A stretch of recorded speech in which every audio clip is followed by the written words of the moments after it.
So in October on 28th, you will come to Bucharest and you're going to talk about Psiho-Neuro-Imunologia. What should people know about that? I'm not going to talk about it, I'm going to do it. Okay? It's not an academic lecture, it's an experience. We're going to do it. We're going to look inside ourselves.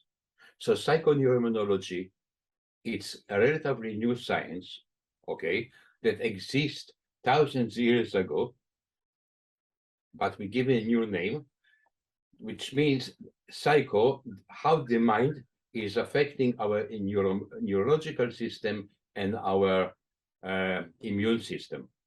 When we are stressed, when we are unhappy, when we are worried all the time, it's immediately affecting our physiological body.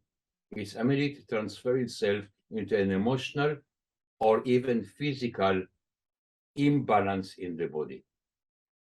So we're going to become aware of it. We're going to learn to listen to ourselves, because our mind can escape to the past or worry about the future.